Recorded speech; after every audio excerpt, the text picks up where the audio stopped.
Vietnam, a long, narrow country located just below China, about the size of Germany. I recorded this footage while visiting with a trade mission organised by Borbia in late 2016.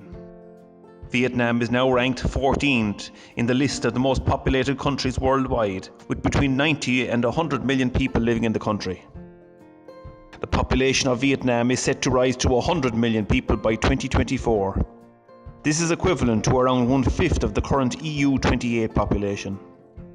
The rate of urbanisation, that is, the number of people living in towns, is also set to reach 40% by 2024. The growing population of Vietnam calls for the expansion of domestic meat production, as well as the importation from overseas countries to meet consumer demands. This is the main reason why Vietnamese ministers are visiting Irish farms and Irish trade delegations are visiting Vietnam.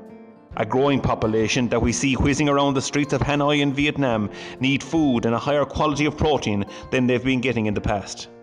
The development of metropolitan centres and higher living standards has created an increased welfare and higher demand for diversified foods.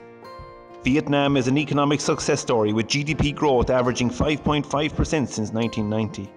Agriculture still accounts for almost half of the labour force. Over 86% of Vietnamese people still shop in what are called wet markets, where fresh vegetables and meat products are on display. Effectively, what happens is people are able to call in and out on motorbikes, pick what they want and drive on. This trend is expected to change with the development of supermarkets and hypermarkets. According to Deloitte, Vietnam's retail market is characterised as being one of the most dynamic markets in the region, with high annual growth rates. Most notably, Hanoi was also ranked third after Beijing and Shanghai as the city with the liveliest retail market in the region.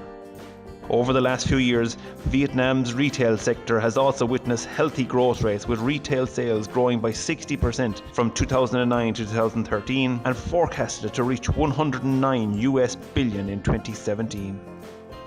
Along the streets of Hanoi, you can see more and more small supermarkets appear. Ireland's food exports to Vietnam have grown sixfold in 6 years, according to the department. Last year, they were worth almost 54 million. While dairy products, mainly infant formula, were the most valuable, pig meat, beverages and seafood also contributed.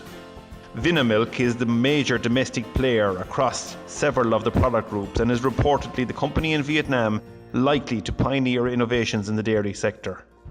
Vinamilk is the biggest player in flavoured milk drinks, UHT cow's milk, milk powder, milk formula, condensed milk and yoghurt. Given that these products are produced from a recombination of milk powders, Vinamilk would have a significant import requirement for Irish milk powder.